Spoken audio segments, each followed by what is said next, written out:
Em nome do Pai, do Filho, do Espírito Santo. Amém. Vinde, Espírito Santo, enchei os corações dos vossos fiéis, neles o fogo do vosso amor. Enviai o vosso Espírito, e tudo será criado. Renovareis a face da terra. Oremos. Deus, instruíste os corações dos vossos fiéis com a luz do Espírito Santo. Fazei que apreciemos retamente todas as coisas, segundo o mesmo Espírito, e gozemos sempre da sua consolação. Por Cristo, Senhor nosso. Amém. Amém. Pai nosso que estais no céu, santificado seja o vosso nome. Venha a nós o vosso reino. Seja feita a vossa vontade, assim na terra como no céu. O pão nosso de cada dia nos dai hoje. Perdoai as nossas ofensas, assim como nós perdoamos a quem nos tem ofendido. Não nos deixeis cair em tentação, mas livrai-nos do mal. Amém. Ave Maria, cheia de graça, o Senhor é convosco. Bendita sois vós entre as mulheres. Bendito é o fruto do vosso ventre, Jesus. Santa Maria, Mãe de Deus, rogai por nós, pecadores, agora e na hora de nossa morte. Amém. Glória ao Pai, ao Filho e ao Espírito Santo, como era no princípio, agora e sempre. Amém. São Paulo, apóstolo, rogai por nós. Maria, Mãe da Igreja, rogai por nós. Em nome do Pai, do Filho e do Espírito Santo. Amém. Muito bem, Padre Danilo. Boa noite, pode começar.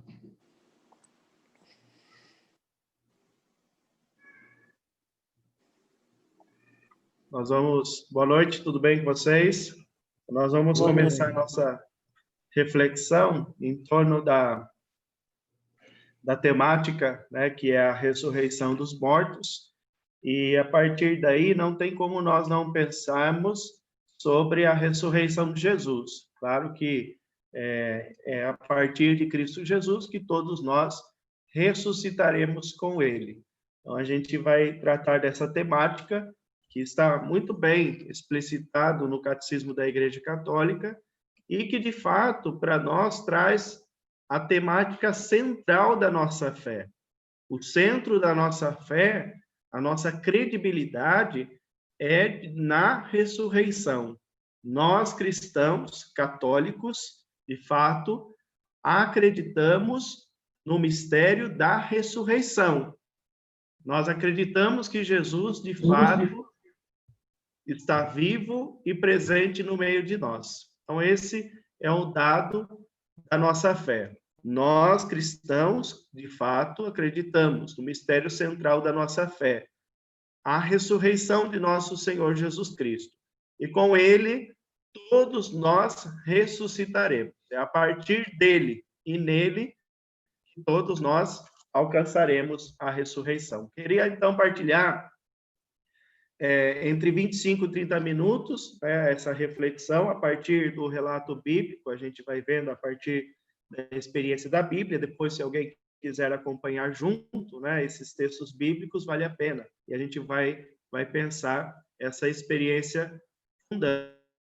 Então, nós cristãos não acreditamos, de fato, na reencarnação, por exemplo. Não é um dado da fé do cristão, e muito menos do cristão católico. Nós não acreditamos na reencarnação, nós acreditamos na ressurreição. Isso requer um estilo de vida, né? Um estilo de vida próprio daquele que se coloca como cristão. Então, quando a gente fala de ressurreição, nós estamos falando de um mistério da fé. Então, quando se trata de um mistério da fé, qualquer que seja o mistério da fé que nós celebramos, por exemplo, sacramento é o mistério da fé. A perspectiva, algumas perspectivas da da nossa relação com Deus e com Nossa Senhora, da perspectiva da revelação, é o mistério da fé.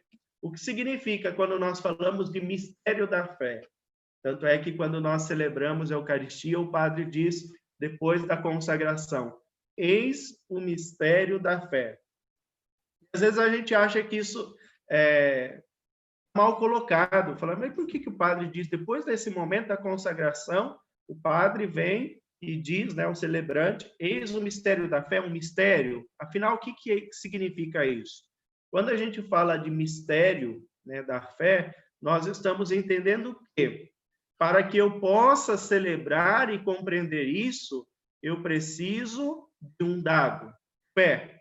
Sem a fé, nós não vamos entender o que significa o sacramento, a vida da igreja. Tem muitas pessoas que falam sobre a igreja, a torto e direito, com o olhar da razão, com o olhar racional.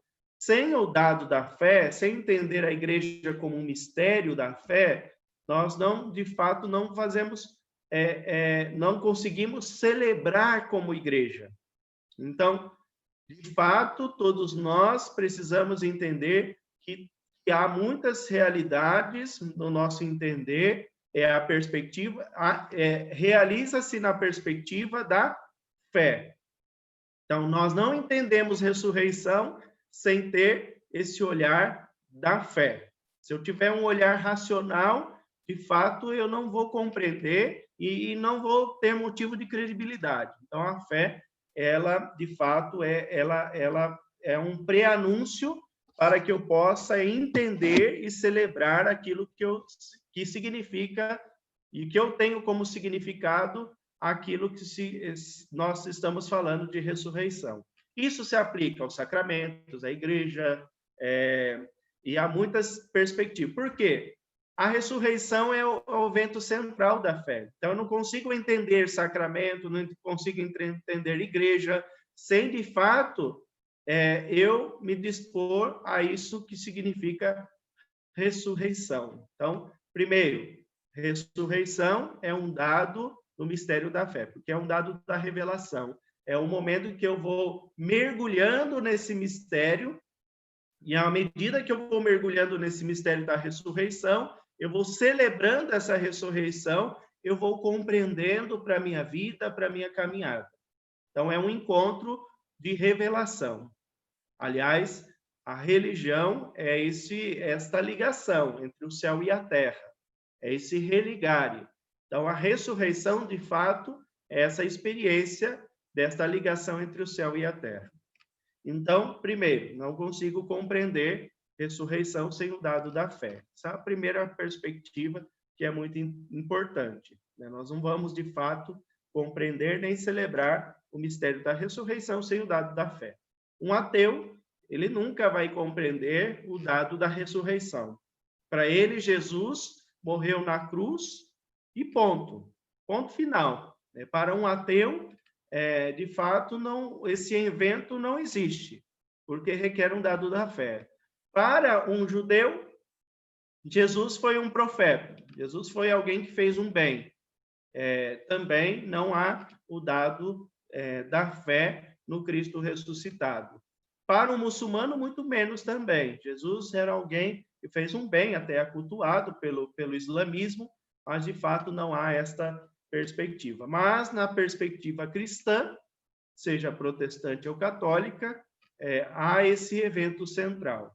Então, não é possível dizer que um cristão é, de fato, tal como cristão, sem acreditar na ressurreição. Eu acredito em Jesus, que fez um bem, que era alguém bom, mas não acredito que ele ressuscitou. Não acredito que ele está no meio de nós. Então, de fato, você não é cristão, né? A gente pode dizer isso. Se eu não acredito que Jesus continua conosco até o final dos tempos, de fato, eu não acredito neste evento que se chama ressurreição. Como nós vamos entender, né, a ressurreição? Todo o olhar bíblico, se nós pegarmos os 4 evangelistas, Mateus, Marcos, Lucas e João, em ordem cronológica da escrita, primeiro o Evangelho de Marcos, e depois nós temos Mateus, Lucas e João, todos eles, todo o escrito, por exemplo, capítulo 1 ao capítulo 16 de Marcos, vou dar um exemplo, todo o escrito do evangelista é para evidenciar uma coisa: Jesus Cristo ressuscitou e está presente entre nós. Todos os escritos, seja desde o momento do nascimento do Salvador, Jesus Cristo, é de fato para mostrar este evento central.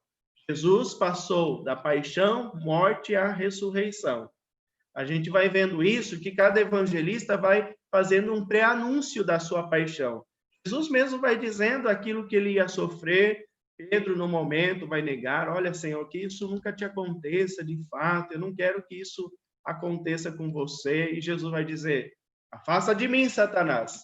Tu não pensa as coisas de Deus, mas as coisas dos homens. Ou seja, se você não acredita nesse mistério da paixão, morte e ressurreição, você não pensa as coisas de Deus, mas de fato pensa alguém somente racionalmente. Não pensa as coisas de Deus, mas as coisas dos homens. Então, de fato, não compreender que as escrituras levam a esse evento central, eu vou desligar as escrituras do seu sentido. Então, cada evangelista, cada comunidade cristã, né, quando eu coloco, por exemplo, a escritura, o evangelho de Mateus, de Marcos, de Lucas e João, a gente estudou há pouco tempo, eu tenho que entender que a cada escritura existe uma comunidade que viveu essa experiência, uma comunidade que escreveu esse testemunho a partir do olhar, por exemplo, de Marcos, e essa comunidade precisava justificar esta perspectiva da ressurreição. E para justificar esta perspectiva do Cristo que ressuscitou, eles precisaram, de fato, escrever e dizer quem é Jesus. Então, para dizer quem é Jesus, e para dizer que Jesus é o Salvador e que continua com esse povo até o fim dos tempos, cada evangelista teve que mostrar os seus sinais, os acontecimentos da vida de Jesus. Então, todos os acontecimentos vão convergir nessa experiência do Cristo ressuscitado. O primeiro texto bíblico que nós temos a narrativa da ressurreição está contida no Evangelho de Marcos. A primeira e a segunda carta aos Tessalonicenses é o primeiro escrito do Novo Testamento, da carta de Paulo, por volta do ano 35 e 40. São os primeiros escritos do Novo Testamento. Primeira carta e segunda carta aos Tessalonicenses. Lá, nós já temos algumas evidências da ressurreição de Jesus. Paulo menciona a ressurreição de Jesus, já logo após a ressurreição de Jesus, esse momento da paixão, morte e ressurreição. Mas a narrativa da ressurreição de Jesus acontece, num primeiro momento, no capítulo 16 de Marcos. É o primeiro trecho que nós vamos ler aqui, eu vou ler esse momento, para que a gente possa compreender o que, de fato, essa ressurreição de Jesus para nós, a partir do primeiro olhar. Então, Marcos, mesmo não convivendo com Jesus, ele não teve esse contato com Jesus. João Marcos, ele foi discípulo de Pedro e de Paulo também, teve esse contato com Pedro e Paulo. Pedro fez essa experiência muito próxima de Jesus, do ressuscitado, portanto, oralmente, isso foi transmitido para Marcos, e Marcos relatou no Evangelho. Então, quando a gente vê o Evangelho de Marcos, a gente está olhando também com os olhos de Pedro. Pedro que passou, naquele momento da cruz, passou a negar Jesus, isso está narrado no Evangelho de Marcos. Pedro não deixou de evidenciar, isso está no capítulo, deixa eu ver aqui, no capítulo 14, né, de Marcos, Pedro realmente confessou para João Marcos a sua negação diante da cruz e todo esse acontecimento. Ele não isentou de dizer aquilo que tinha acontecido com ele na relação com o mestre. Mas, de fato, aqui existe esse primeiro trecho em que, pelo olhar de Pedro, o olhar de Paulo, nós temos Marcos narrando. Então, eu vou ler o capítulo 16, né, versículo 1, para a gente entender um pouquinho esse contexto do Evangelho de Marcos. Vai dizer assim: passado o sábado, Maria Madalena, Maria de Tiago e Salomé compraram perfumes para ungí-lo. Jesus já havia sido sepultado, né? Madrugada, no primeiro dia da semana, elas foram ao túmulo, ao nascer do sol. Dizia entre si: quem vai rolar para nós a pedra da entrada do túmulo? Quando levantaram os olhos, viram que a pedra tinha sido removida. Ela era, de fato, muito grande. Entrando no túmulo, viram um jovem sentado à direita, vestido com uma túnica branca, e se espantaram. Mas ele lhes disse: não se assustem. Vocês procuram Jesus de Nazaré, o crucificado. Ressuscitou. Não está aqui. Vejam o lugar onde o puseram. Mas vão e digam aos discípulos dele e a Pedro que ele vai na frente de vocês para a Galileia.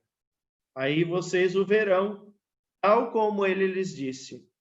Saindo, elas fugiram do túmulo, pois estavam tomadas de tremor e espanto, e não contaram nada a ninguém. Tinham medo, pois... Então, este é um momento primeiro. Mas há um outro relato que nós vamos ver no versículo 9. Existem dois relatos da ressurreição no capítulo 16. Este é o primeiro. Olha o segundo. Tendo ressuscitado no primeiro dia da semana, Jesus apareceu primeiro a Maria Madalena, da qual havia expulsado 7 demônios. Ela foi anunciá-lo aos que tinham estado com ele, que estavam tristes e chorando. Ouvindo que Jesus estava vivo e tinha sido visto por ela, eles não acreditaram. Depois disso, Jesus apareceu de outra forma a 2 deles, enquanto estavam indo para o campo. Estes foram anunciar os restantes, mas nem esses deram crédito. Finalmente apareceu aos 11. Quando estavam à mesa, ele desaprovou a falta de fé e a dureza de coração, porque não tinha acreditado nele, naqueles que o tinham visto ressuscitado. E ele lhes disse: vão pelo mundo todo, proclamem o evangelho a toda criatura. Quem acreditar, for batizado, será salvo. Quem não acreditar, será condenado. São estes os sinais que hão de acompanhar os que tiveram acreditado. Em meu nome expulsarão demônios, falarão novas línguas, pegarão em serpentes, ainda que bebam algum veneno mortal. Nenhum mal lhes sofrerão. Imporão as mãos sobre os enfermos, e esses ficarão curados. Então o Senhor Jesus, depois de ter falado com eles, foi levado para o céu e sentou-se à direita de Deus. E eles partiram e pregaram por toda parte. O Senhor agia com eles e confirmava a palavra por meio dos sinais que acompanhavam. Palavra da salvação. Glória a vós, Senhor. Então, diante desse texto, há algumas questões que nós podemos evidenciar, né, nesse momento que nós chamamos do túmulo vazio. Jesus havia pré-anunciado que ia ser crucificado, de fato morreu, foi crucificado e ressuscitou. A ressurreição significava que ele continuaria com o povo até o finais dos tempos. No entanto, houve uma certa dúvida dos discípulos, porque, de fato, o momento da crucificação e da sua paixão, com certeza, foi um momento traumático pelos discípulos.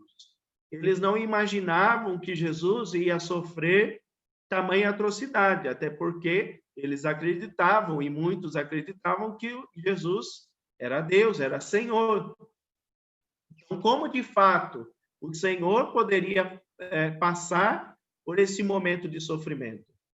Há muitas pessoas que questionam e dizem: por que eu sofro tanto? Por que eu tenho na minha vida sofrimento? Por que eu tenho que passar por tantas situações, por tantas tribulações, né? Há muitas pessoas que questionam isso. E algumas dizem: padre, eu participo da comunidade, eu vou à missa, faço novena, rezo, isso, aquilo. Por que de fato aconteceu que meu marido morreu, meu filho, minha filha, e tantas fatalidades que vêm e que acontecem? Podemos dizer essas situações. E aí, quando Jesus, de fato, foi crucificado, morto, nós podemos dizer, nem mesmo o Filho de Deus isentou da experiência do sofrimento. A experiência do sofrimento faz parte da limitação humana, faz parte do ser humano, é uma experiência própria do ser humano. No entanto, o que faz com que nós podemos reordenar a nossa caminhada a partir do sofrimento é a credibilidade que, em meio a esses sofrimentos, nós temos um Deus vivo e presente entre nós. E aí entra para nós esse dado da ressurreição.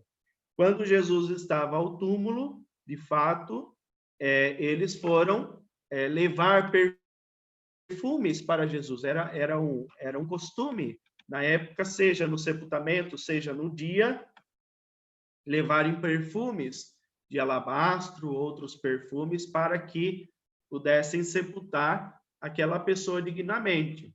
E havia uma pedra no sepulcro. Dizia o texto que essa pedra era muito grande. É como, de fato, uma mulher, Maria Madalena, poderia desenrolar, retirar essa pedra. Ali já havia um obstáculo. Há muitas pedras pelos caminhos que impedem essa visibilidade do Cristo ressuscitado. Maria Madalena, quando ela chega ao sepulcro, esse relato de Marcos retrata muito a figura de Maria Madalena. Outros textos nós vamos ver que retratam outros momentos da ressurreição de Jesus, retrata de fato essa experiência humana, né? Maria Madalena é a mulher, é a pessoa humana por excelência.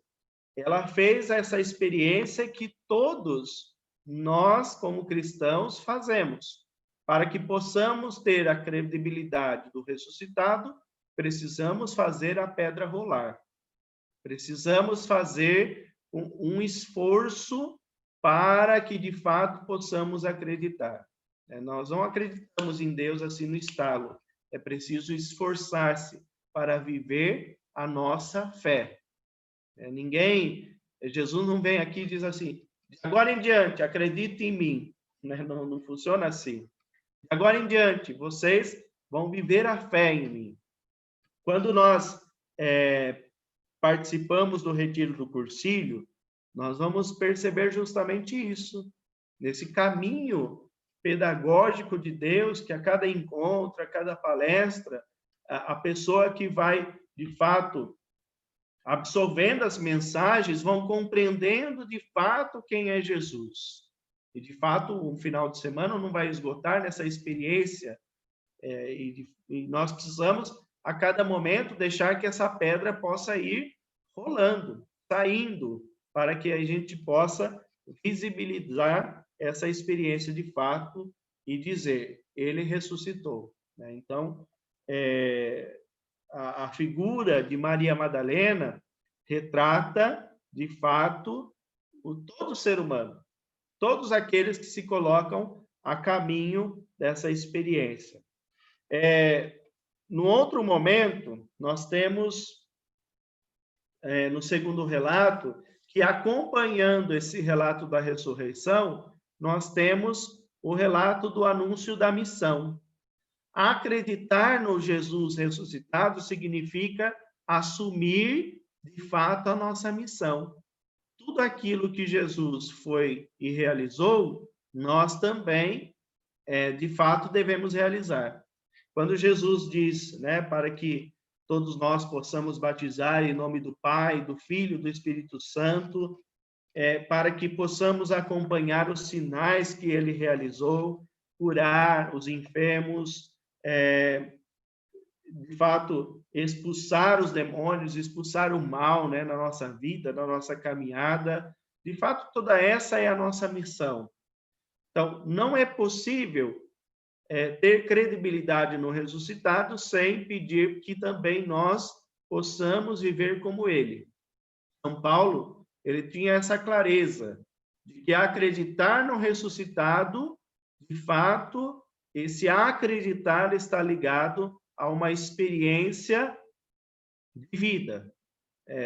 De fato, fazer com que Jesus possa tornar-se presente em minha vida. Nós, cristãos, sacramentalmente, celebramos a ressurreição de Jesus.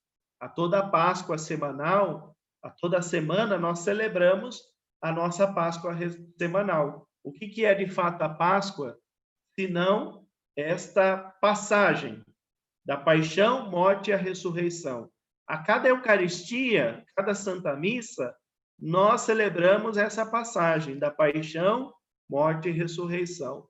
Na Quinta-feira Santa, na quinta antes da sua paixão, morte e ressurreição, Jesus antecipou, ele preanunciou este momento da paixão, morte e ressurreição a partir da ceia.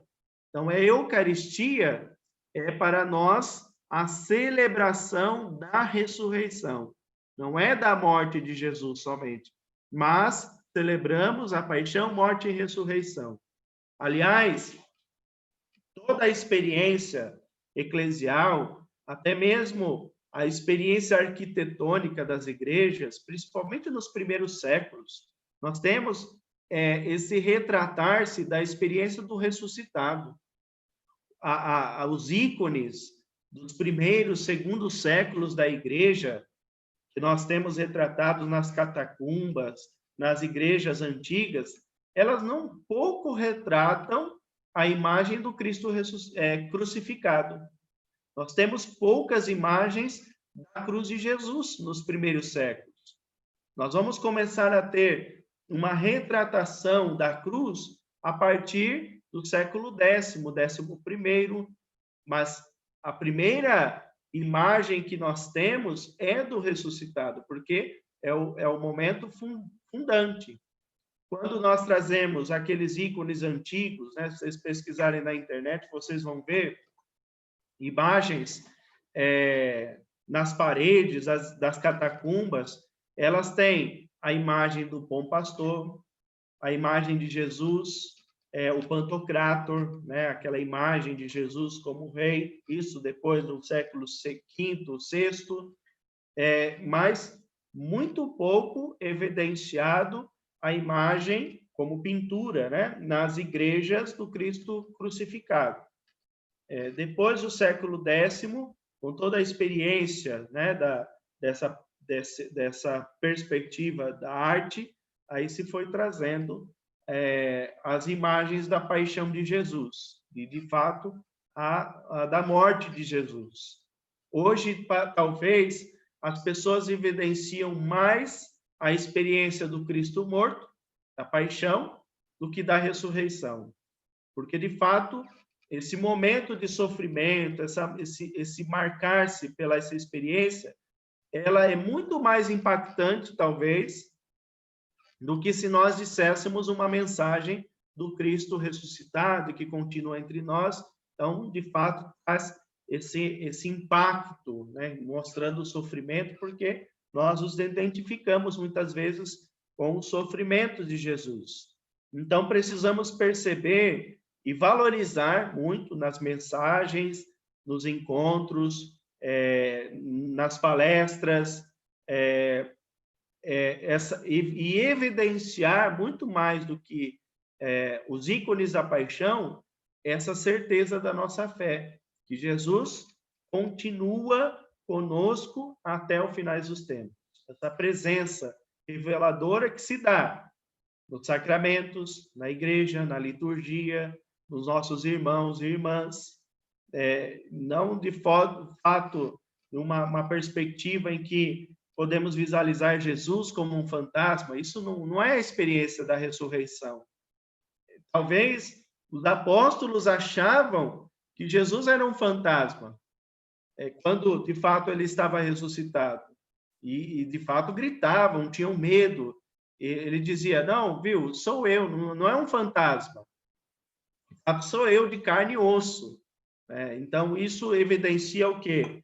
Não é uma imagem, mas é uma realidade.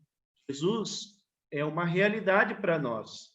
E essa realidade se dá de diversas formas, diversos meios. Jesus, ele faz de tudo, de todos os meios para se fazer presença real e constante no meio de nós. Então, Jesus ressuscitado não é uma imagem, não é uma ideia, mas é uma realidade. Uma realidade. O que é uma realidade? Alguém que é real entre nós. Então, isso também é um dado importante da nossa fé. E a partir dessa perspectiva, aí nós vamos entender que, a partir da ressurreição dele, todos nós ressuscitaremos. Então, é uma credibilidade a nossa fé. Se, de fato, eu viver conforme a graça de Deus, ressuscitaremos nele, ressuscitaremos a partir dele.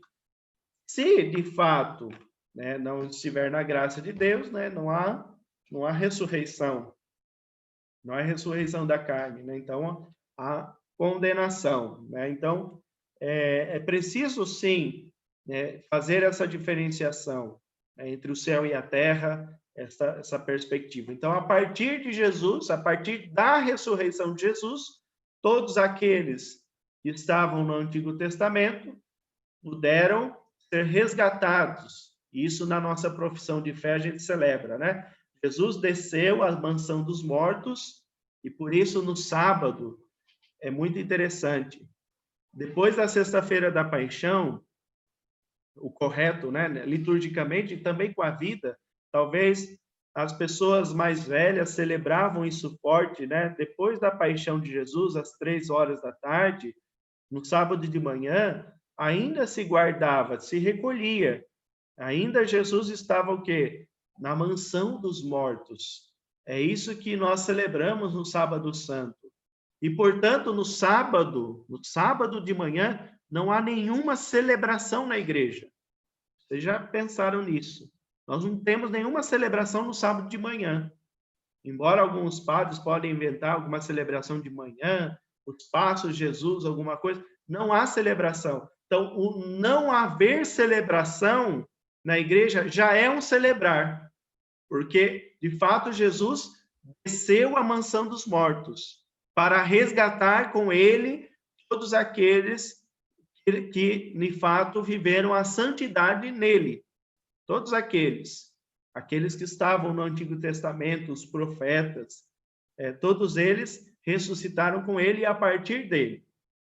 E a partir dele, todos aqueles que foram batizados, receberam esta graça, ressuscitarão com ele para uma vida nova e uma vida plena. Então, é a partir dele. Ele é a recapitulação do passado e do futuro. Então, todos eles ressuscitarão a partir dele. Então, o batismo, para nós, é essa condição primeira para a ressurreição.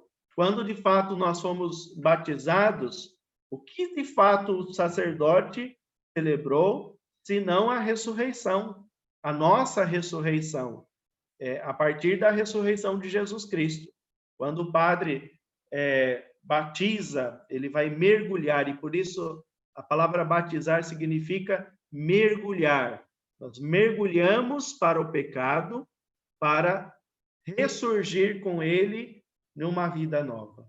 Então, com ele nós já ressuscitamos, mas precisamos acolher essa ressurreição que nos já foi garantida, é graça na nossa vida. Precisamos, de fato, acolher esta perspectiva da ressurreição. Então, na vida sacramental, nós sempre vamos celebrar o mistério da ressurreição. Todos os sacramentos para nós revelam esse mistério fundante que é a ressurreição de nosso Senhor Jesus Cristo. Então, esse é um dos textos. Quero encerrar, com um outro texto a partir do Evangelho de Lucas. Nós, acreditando na ressurreição, nós acreditamos em um novo céu e uma nova terra. Jesus inaugura o reino de Deus para nós. Então, a partir da ressurreição é inaugurado este reino de Deus. Então, nesta inauguração, nós temos um novo dia, o dia do Senhor. Se, de fato, o sábado era para os judeus o dia do Senhor, que era marcado pelo descanso de Deus, agora nós temos um primeiro dia. Qual que é o primeiro dia da semana? Às vezes a gente esquece um pouco porque a gente acha que o primeiro dia da semana é o primeiro dia que eu trabalho, É a segunda-feira. Então, talvez a gente esqueça que o primeiro dia é, de fato, o domingo, o Domênica, a Dominus, é o dia do Senhor. A palavra Dominus significa Senhor, por isso o domingo. E a segunda-feira é o segundo dia, é a segunda-feira, féria, segunda-féria, a partir do dia primeiro, que é o domingo. Então, nós celebramos o mistério da ressurreição no primeiro dia da semana, na perspectiva bíblica.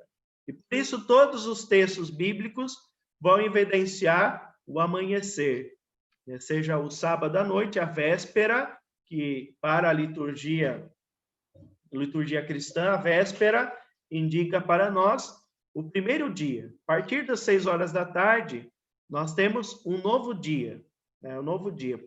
Por isso que nós celebramos a Eucaristia a partir das 18 horas no sábado, celebramos a liturgia dominical. Em algumas comunidades se celebra às 3 horas, 4 horas, mas no sentido litúrgico é a partir das 18 horas, porque ali nós estamos nesse pôr do sol e vai nascer um novo dia. Está nascendo um novo dia, já no anoitecer. Então, a ressurreição do Cristo nós celebramos já na vigília do Sábado Santo para o domingo, o amanhecer. Então, todos os textos evidenciam isso. Acreditar na ressurreição é acreditar em um dia novo. E por isso celebramos toda semana esse dia da ressurreição. E vai dizer no capítulo 24 de Lucas, um outro relato da ressurreição, em que Lucas é muito interessante, porque toda a experiência do Cristo ressuscitado vai se complementar em Atos dos Apóstolos. É a continuidade da comunidade dos seguidores de Jesus que acreditaram no ressuscitado. Então, entender como o povo de Deus foi vivenciando a experiência do ressuscitado, está em Atos dos Apóstolos. Está lá, Então, no capítulo 24 de Lucas, vai dizer: no primeiro dia da semana, ainda de madrugada, então, primeiro dia da semana, de madrugada, por quê? Sábado à noite. Primeiro dia, já nas vésperas, ainda de madrugada. As mulheres foram ao túmulo, levando os aromas que tinham preparado. Encontraram removida a pedra do túmulo. Entraram, mas não encontraram o corpo do Senhor Jesus, e ficaram sem saber o que fazer. Eis que apareceram diante delas 2 homens em roupas brilhantes. Cheias de medo, elas olhavam para o chão, mas eles disseram a elas: por que vocês procuram entre os mortos aquele que está vivo? Ele não está aqui, ressuscitou. Lembre-se de como ele lhes falou, quando ainda estava na Galileia. É preciso que o Filho do Homem seja entregue nas mãos dos pecadores, seja crucificado e ressuscite no terceiro dia. Então, elas se lembraram das palavras de Jesus. Voltando ao túmulo, contaram tudo aos 11 e a todos os outros. Eram Maria Madalena, Joana, Maria, mãe de Tiago. Também as outras mulheres que estavam com elas contaram tudo aos apóstolos, mas eles acharam tudo um absurdo e não acreditavam nela. Pedro, no entanto, levantou-se e correu ao túmulo. Abaixou-se para olhar e viu apenas os lençóis, e voltou para casa admirado com o que tinha acontecido. Gente, eu não sei por que motivo, né? Porque em todos esses textos as mulheres foram e contaram lá para os discípulos o que tinha acontecido, né? Não sei se as mulheres têm essa habilidade, né, de ficar contando os relatos, as coisas, né? Mas de fato os textos mostram e mostraram que as mulheres foram as primeiras que testemunharam isso e contaram aos apóstolos. Alguns acreditaram, alguns não. Pedro foi lá e foi verificar, de fato, o que tinha acontecido. Entre os homens, eles não haviam esta credibilidade no primeiro momento. E fato esse que no Evangelho de Lucas nós temos os discípulos de Emaús, que depois desse momento eles vão embora de Jerusalém. Parece que eles haviam desacreditado. Eles não compreenderam aquilo que Jesus havia dito às Escrituras. Então, de fato, não entenderam este projeto do Pai a partir deste momento da ressurreição. Então, os relatos bíblicos, eles nos mostram e nos evidenciam este olhar da fé, deste encontrar-se com Jesus. Acreditar na ressurreição é viver a nossa experiência cotidiana desse encontrar-se com Jesus.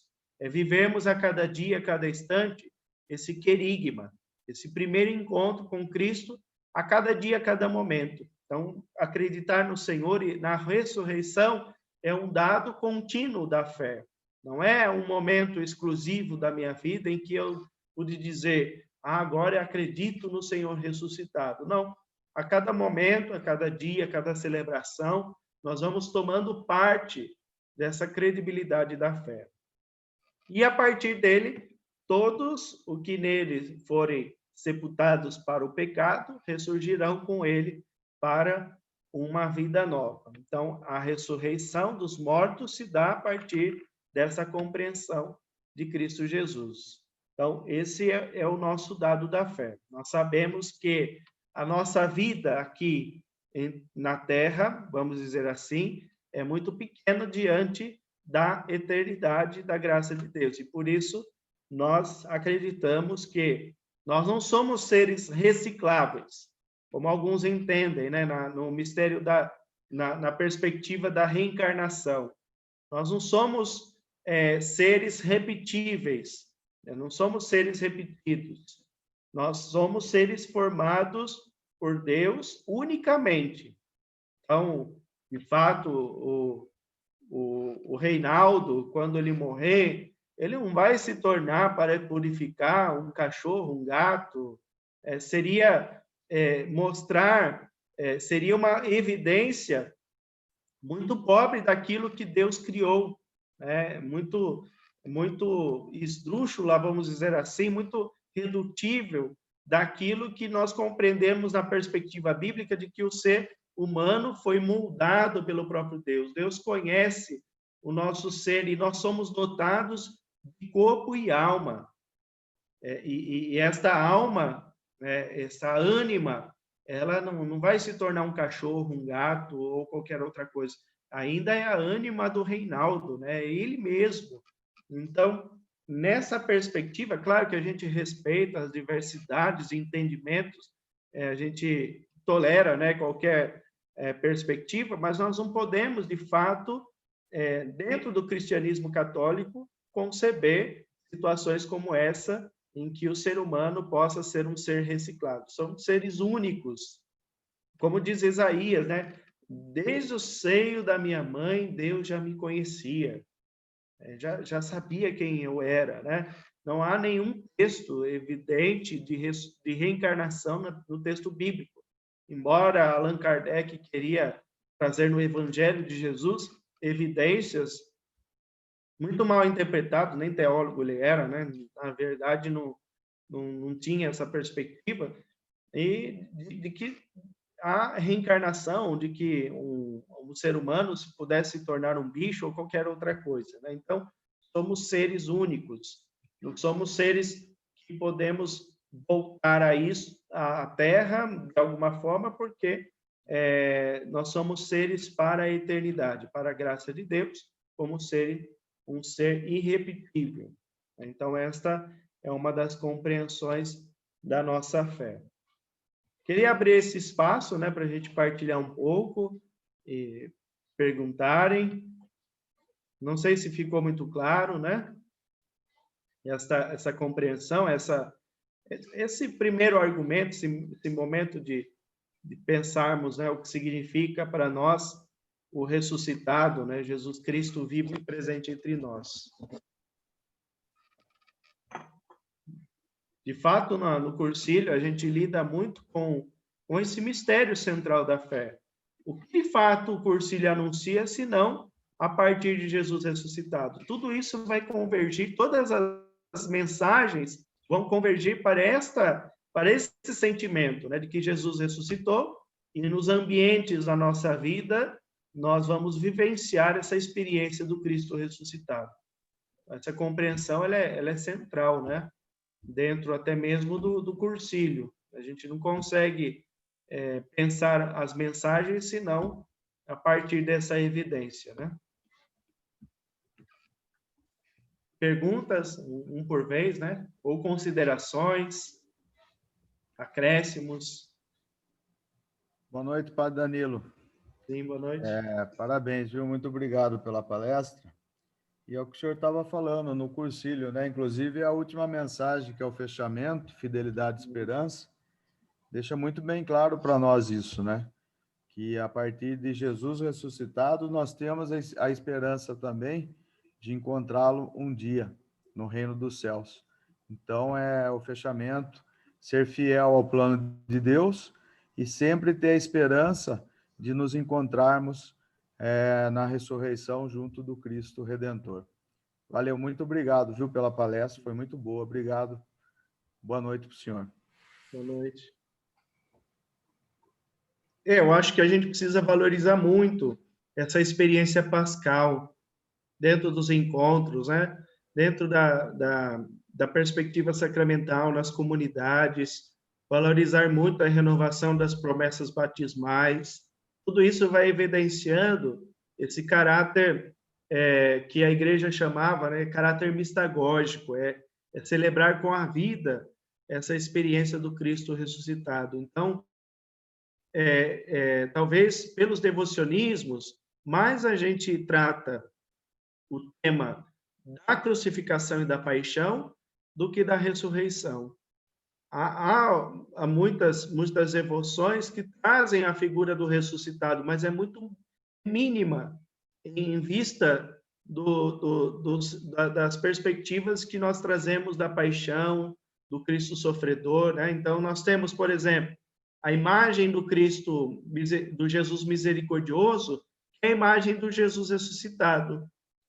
Mas se evidencia a imagem do Jesus sofredor, do bom Jesus, das mãos ensanguentadas de Jesus, dos pés ensanguentados, do Jesus às chagas, entre outras devoções que não estou dizendo que a gente não deva ter essas devoções, né? Precisamos cultivar, mas na perspectiva litúrgica de fé, precisamos aprender a valorizar esta perspectiva que mostra muito de que o ser humano não está sozinho. Mostra para nós, quando trazemos a imagem do ressuscitado, nós temos essa certeza da nossa fé. Alguém nos guia, nos conduz, está junto de nós e, de fato, trazemos uma compreensão mais humana e mais divina também ao mesmo tempo, né? Desse Jesus que nos acompanha, né? De fato. Bem, César. Padre Danilo, eu queria fazer uma pergunta no seguinte sentido.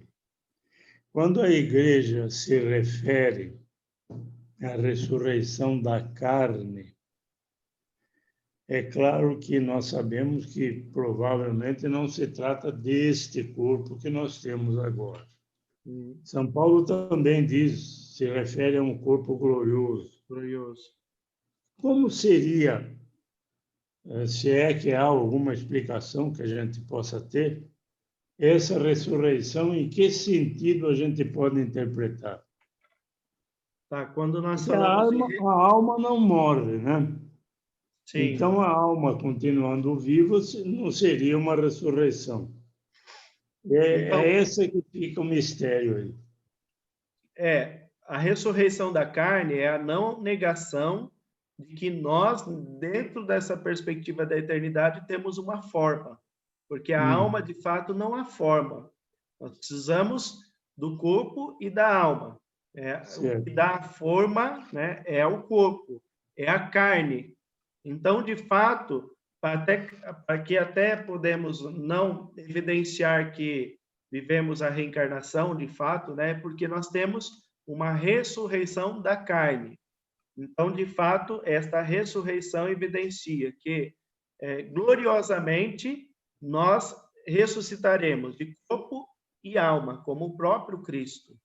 Então, essa ideia é uma realidade presente entre nós.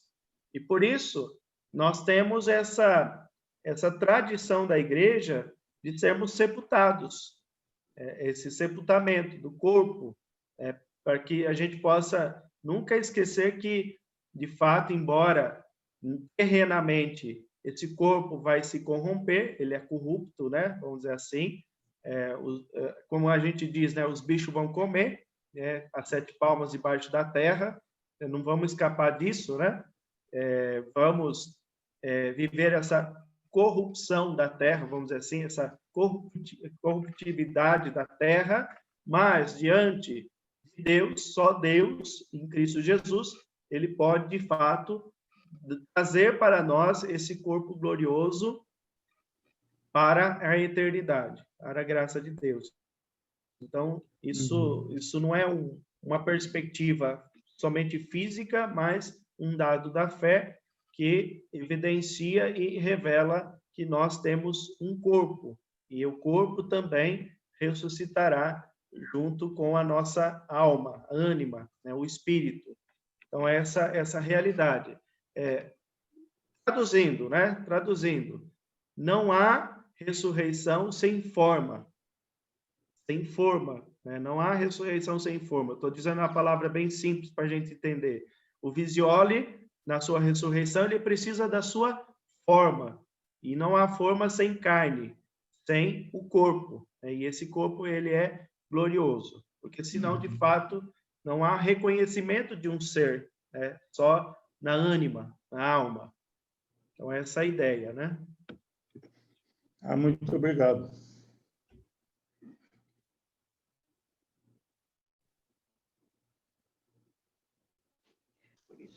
Ô, padre, boa noite.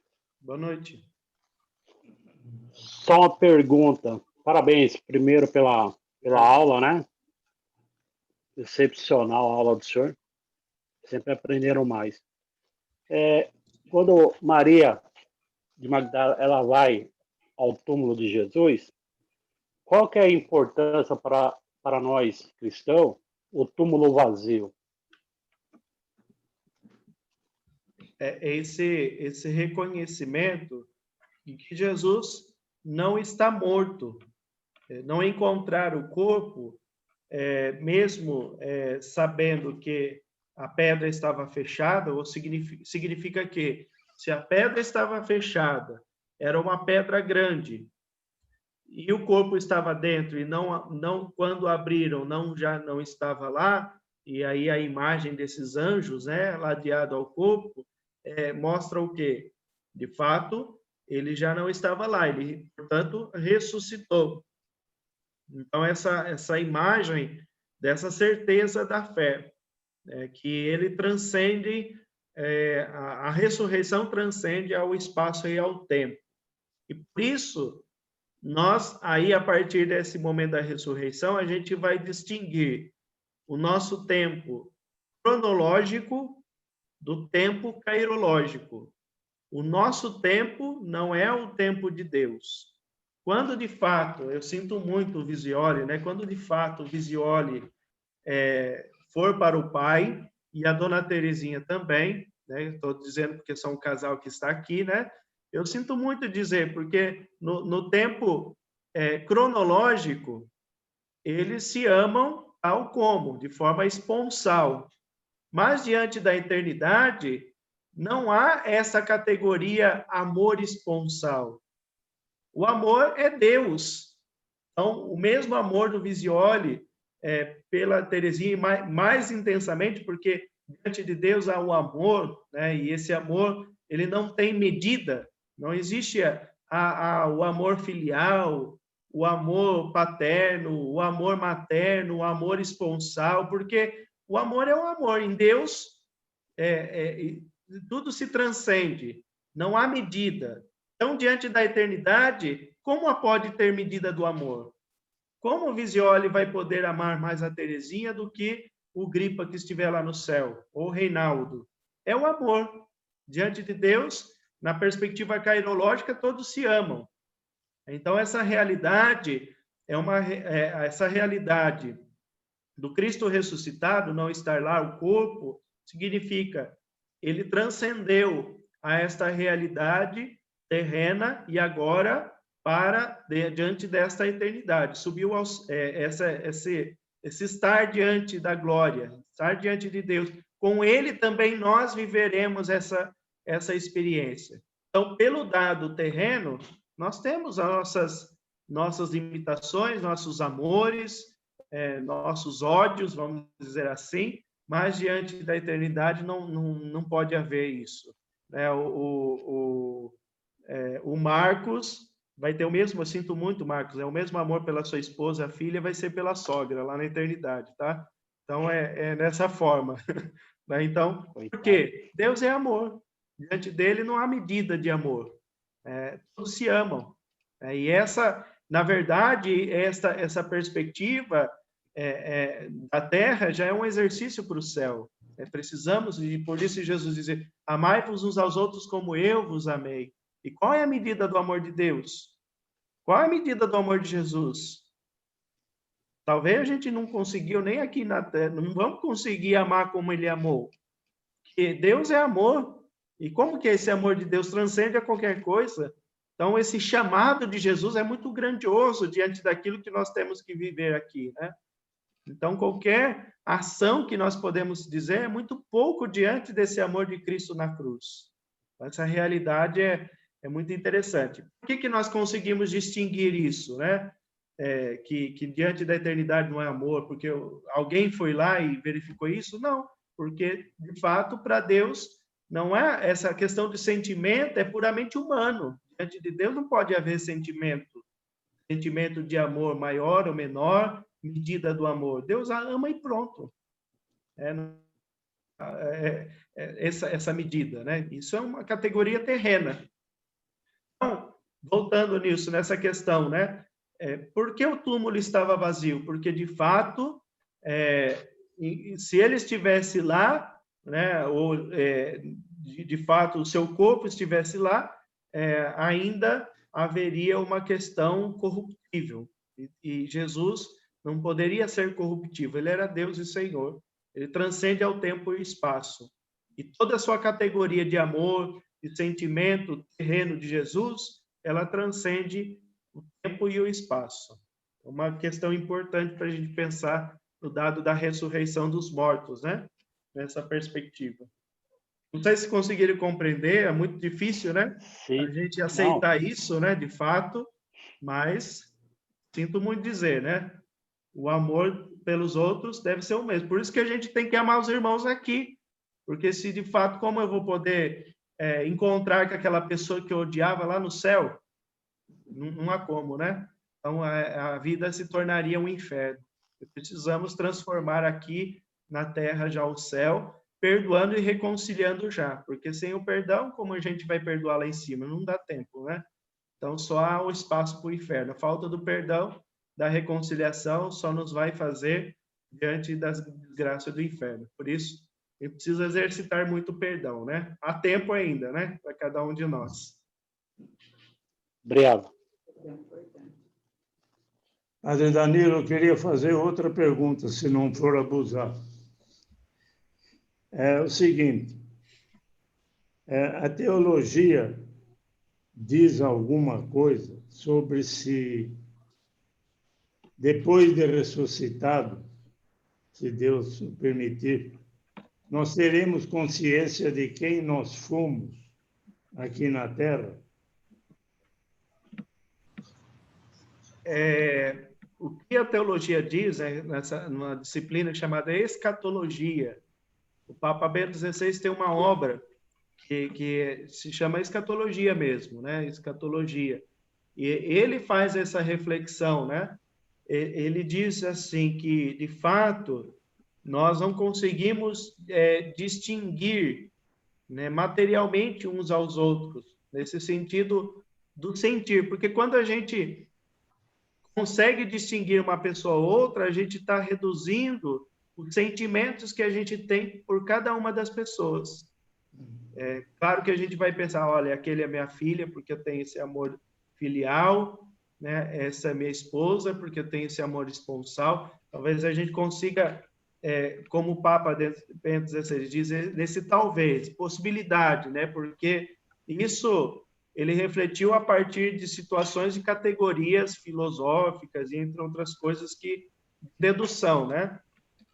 Talvez a gente consiga evidenciar as pessoas, mas não, de fato, o sentir na perspectiva do amor, né? Dessas questões de raiva, ódio, entre outras coisas. Então, essa questão ela não é evidenciada na escatologia. Pouco a igreja fala dessas questões que a gente pode ter pelas pessoas. Então, é pouco evidenciado, né? Algumas questões, sim, mas essas categorias de reconhecer um ou outro pelo sentir, não, né? Claro que todos se reconhecem como irmãos, como pessoa, como imagem, por isso a ressurreição da carne. Eu sei quem é o Visioli, quem é o Padre Danilo, e por isso a gente tem a comunhão dos santos.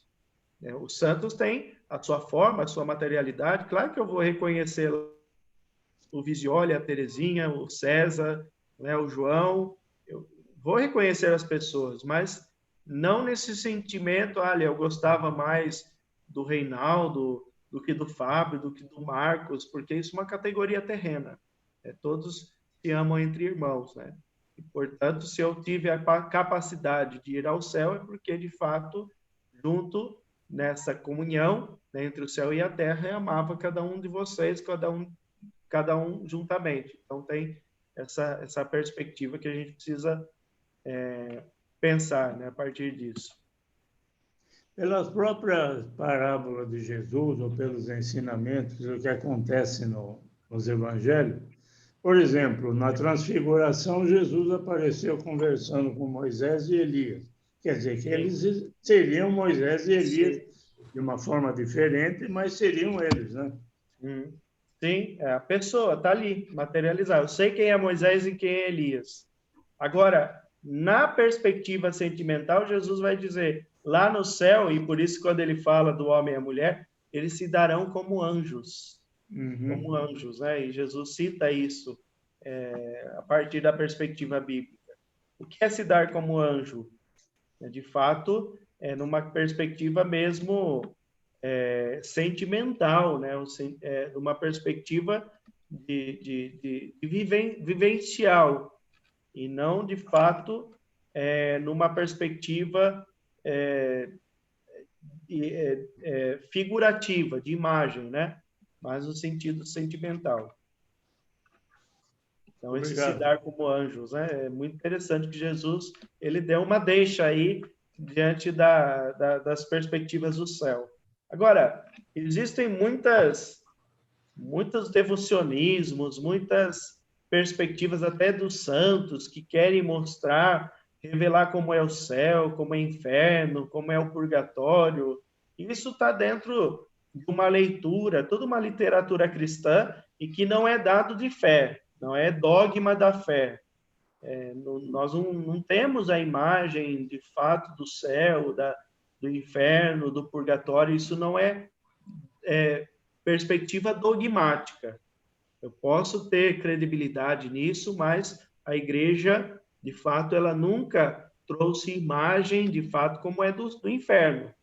Ah, lá tem um garfinho, lá tá cheio de demoninho, isso, aquilo, né? Como tá na imaginação, e em algumas tradições cristãs, e até mesmo fala discursos de homens e mulheres dentro da igreja, na história da igreja, mas isso não é dogmático. A igreja, ela nunca trouxe, de fato, imagens, a não ser, né, nas pinturas, né, dos autores renascentistas que descreviam o inferno, o céu, os anjos, entre outras coisas. Isso está numa perspectiva imaginativa e não simplesmente dogmática, tá? Nem mesmo a descrição de anjos, né? A gente imagina e a gente desenha a partir de uma forma, lá com as asinhas, isso, aquilo, mas isso não está numa perspectiva dogmática. A gente precisa materializar as coisas para entender. Então, por isso, os artistas retrataram muitas dessas imagens. Também.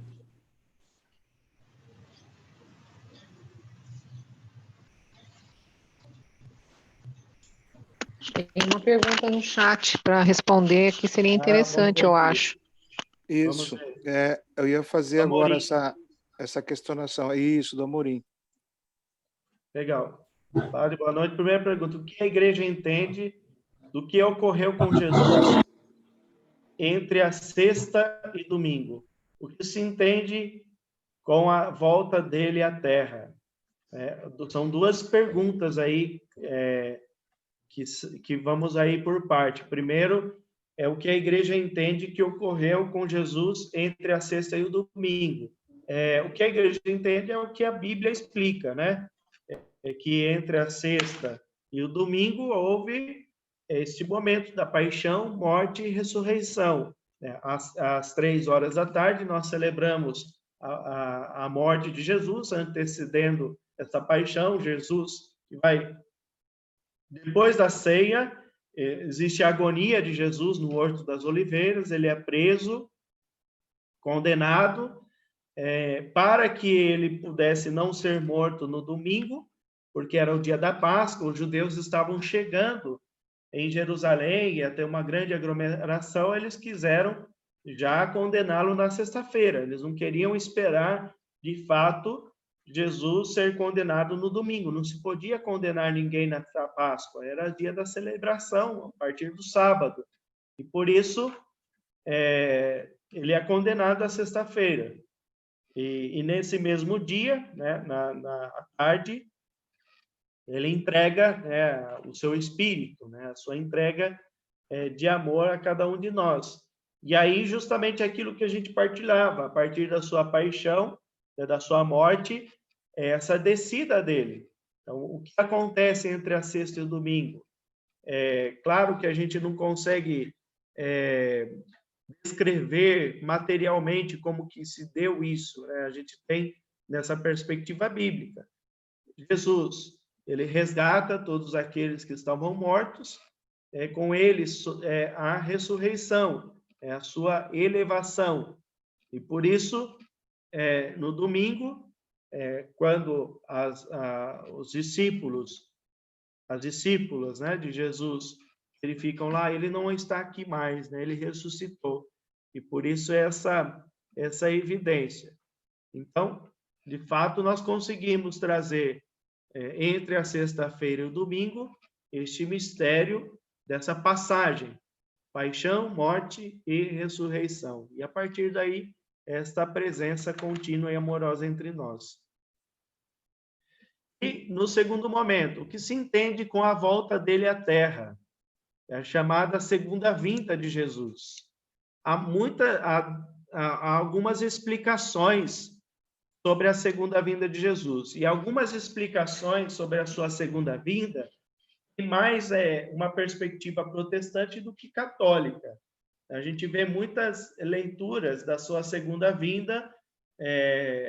Existe uma leitura protestante, e até tem filmes, né, que retratam isso, em que, na sua segunda vinda, os cemitérios os corpos dos cemitérios vão se levantar, né, e as pessoas subindo ao céu, nessa imagem da sua segunda vinda, quando ele chega ali, nessa imagem apocalíptica mesmo, Apocalipse, né, ele no seu cavalo branco. Então, tem toda uma imagem que é descrita em um filme, não lembro como é o nome desse filme, que foi muito assistido na década de 80, 90, que queria mostrar essa segunda vinda a partir de um Armagedon, né? Em que tudo vai subindo, evidenciando, né? Então, essa mostra da sua segunda vinda. Na teologia católica, há dois posicionamentos. É certo que o Senhor virá.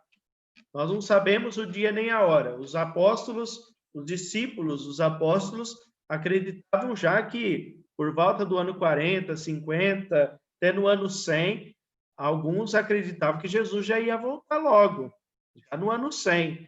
E por isso São Paulo vai chamar a atenção de uma comunidade lá em que eles não queriam nem mais trabalhar. O Senhor vai voltar mesmo? Então vamos parar de trabalhar, só esperar o Senhor. E aí São Paulo vai dizer, quem não quer trabalhar também não deve comer. O operário é digno do seu salário.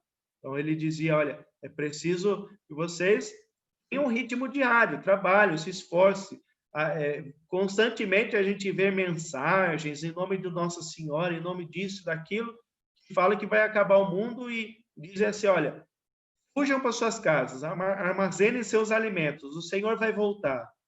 Jesus não disse, olha, não sabemos o dia e nem a hora. Portanto, vigiai e orai. Isso é certo para nós. Agora, há duas interpretações. A nossa segunda vinda, a segunda vinda de Jesus, para nós virá. Isso é certo. Seja na nossa morte, no dia da nossa morte, o Senhor virá. É uma certeza da nossa fé. Diante da nossa morte, a ressurreição, nós vamos encontrarmos com Ele. É a segunda vinda. Nós vamos ter essa experiência. E, de fato, o Senhor virá. Não sabemos quando nem onde, pela segunda vez, em que restaurará todo o céu e toda a terra. É claro que se nós estivermos já diante da glória, isso já nos acontece. Então, voltando a essa relação, desse tempo cronológico e do tempo cairológico. Diante de Deus, quando morremos, já acontecerá para nós a segunda vinda. E aqueles que estão vindo, estão aguardando, de fato, a sua segunda vinda, e que nós não sabemos quando virá ou não. De fato, todos nós participaremos dessa segunda vinda do Senhor. Seja quando morremos, seja quando alguém tiver a possibilidade aqui na Terra de visualizar tudo isso. Como e como será, nós não sabemos. É um dado da fé. O que ele prometeu é que ele virá até os finais dos tempos, em que a igreja, e isso é fato, a igreja, ela triunfará até a vinda gloriosa do Senhor. Até a vinda gloriosa. seja a nossa seja nosso encontro com ele, seja a sua vinda terrena aqui na Terra. Então, de fato, é essa a explicação, mas há muita fantasia, né, diante disso, né, e há muitas datas marcadas. Nostradamus dizia que iria acabar o mundo, né, e a segunda vinda, e de fato, né, se acabou o mundo, essa é a sua segunda vinda. E no ano 2000, vocês lembram desse ano, né, em que trouxeram muitas repercussões, tinha pessoas que cometeram suicídio na virada desse ano, grupos lunáticos, entre outras situações que ficaram lá. Será que vai morrer? Vamos morrer no ano 2000? Né? Aquele Réveillon foi tenso, né, para alguns que, de fato, visualizavam e queriam que o mundo acabasse no ano 2000, mas não acabou. Em muitos outros momentos da história, isso aconteceu, e em muitos outros momentos também acontecerá diante de previsões. E às vezes se leem a partir de um olhar do Apocalipse, que de fato o Apocalipse é um livro da revelação e não dos finais dos tempos somente, né? Então, é um livro totalmente diversificado nessa leitura da sua segunda vinda. Mas muito boa pergunta, Amorim. Obrigado. Não sei se respondeu, mas é isso.